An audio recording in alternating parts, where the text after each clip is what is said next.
Hey everyone, welcome back to Bold Faith Bible as we continue our study through 2 Corinthians. So if you missed the previous weeks, make sure you check those out, but you can roll into this one anyway. This is the second week in 2 Corinthians.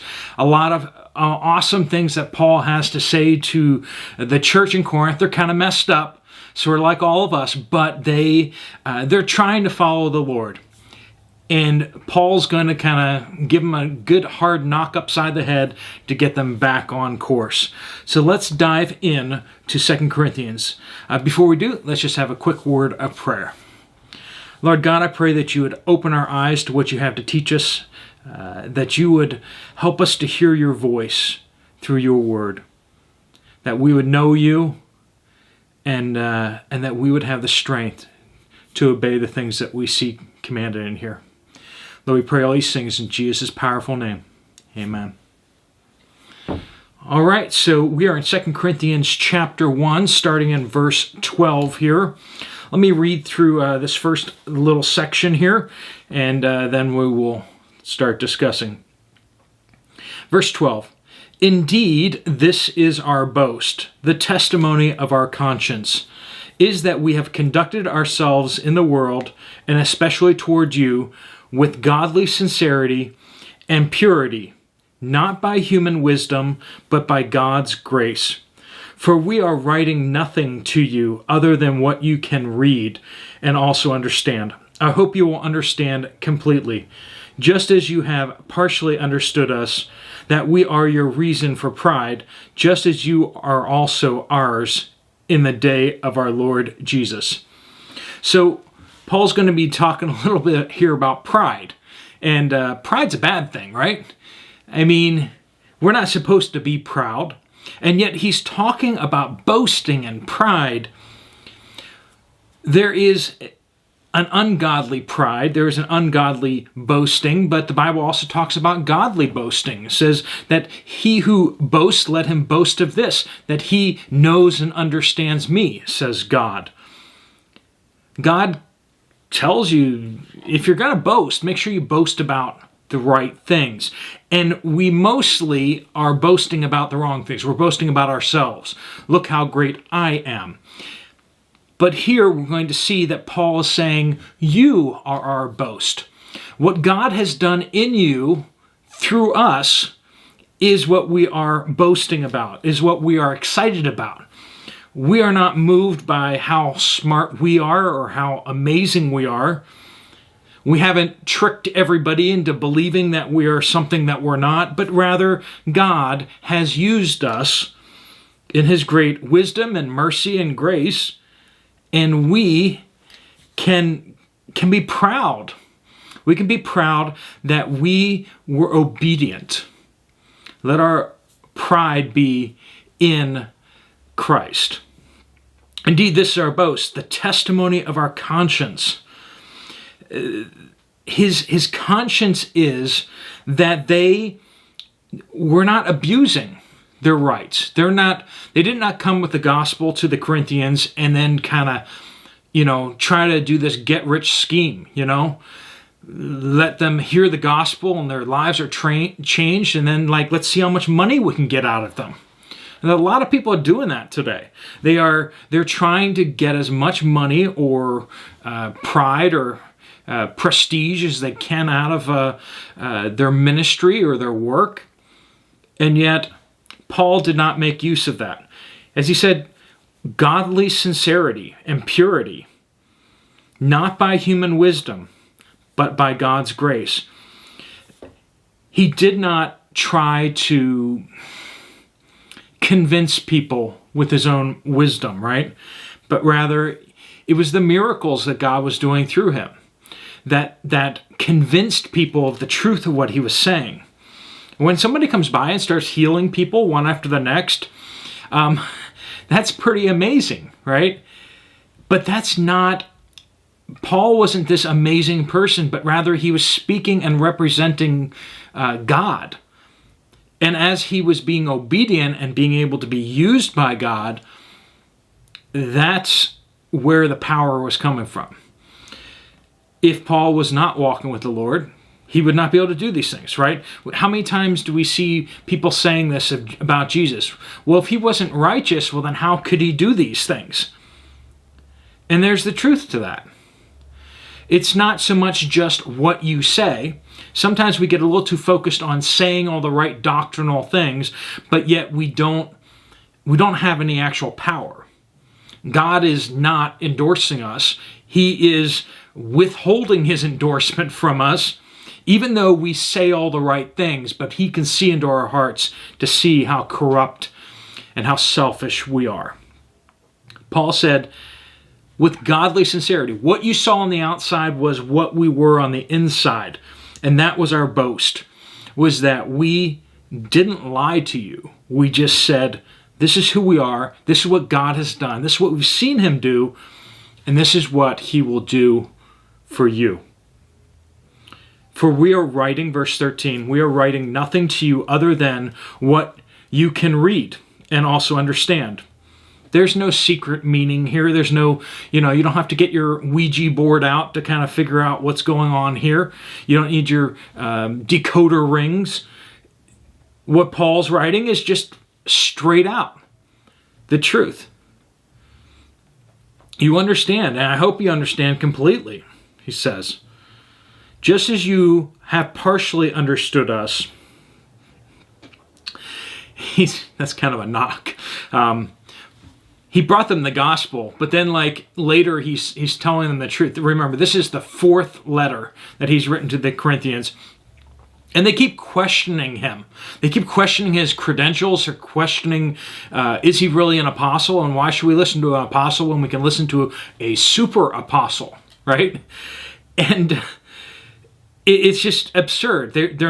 They're partially understanding Paul, right? They understood the gospel and became Christians, but then they just got pulled away by so many different lies that people were telling them.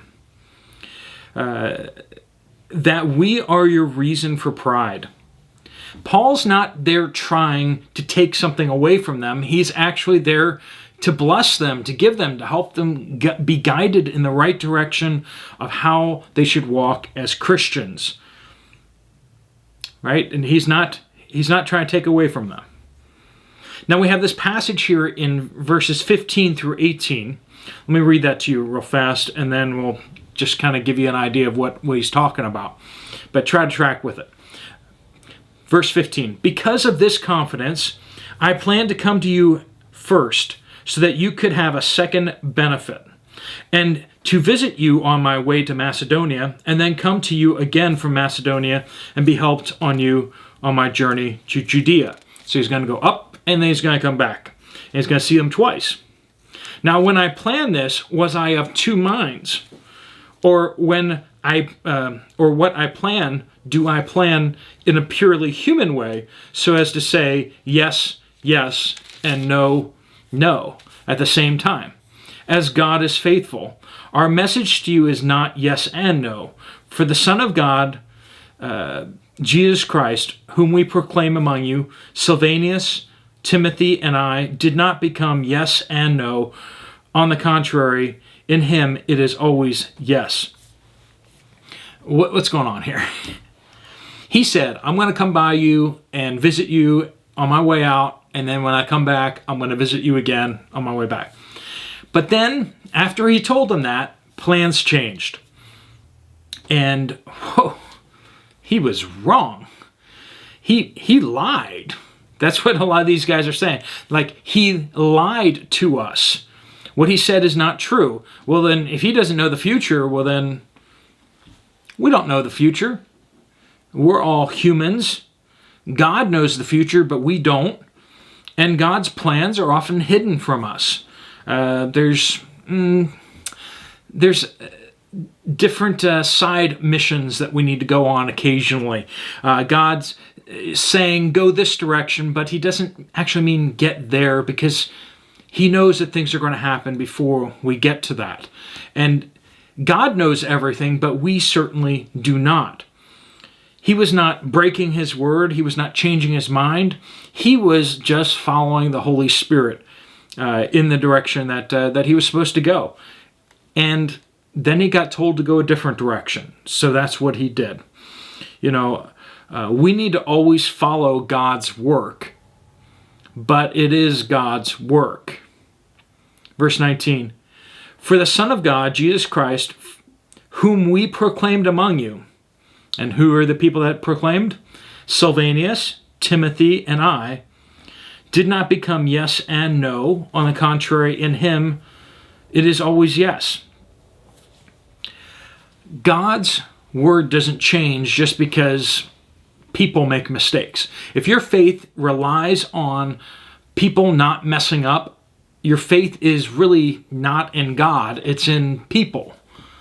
And we struggle with that, right? When someone who represents God, or we view them as someone as representing God, messes up, a pastor or a leader or some spiritual person we know, they say a really harsh word to us. Is our faith broken by that? Or do we see them as a fellow sinner who is saved by grace? Someone whom we are now having the opportunity to extend grace and forgiveness to, who has messed up. We see that it is God's work that matters, not this person or that person's work. Verse 20, for every one of God's promises is yes in him. Therefore, through him, we also say amen to the glory of God. God's promises are true. Your and my promises, not always true. Now it is God who strengthens us together with you in Christ and who has anointed us. That's what Paul's saying. He's like, it's not about our work. You're getting too latched onto us. You should listen to us because we've been found trustworthy servants of God, but it is God's work that is important, not ours. We're just being led by the Holy Spirit. It is God who strengthens us together with you in Christ. He strengthens us, He strengthens you. Not just one person. It's not this special person, this priest or this father or this some prophet, but rather all of us are saints. All of us are fellow heirs and fellow servants.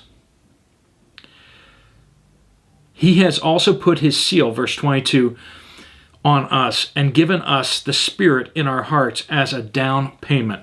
All of us, every believer. That's why we call it the priesthood of the believers. It's not some get priesthood, just the parish priest or something like that.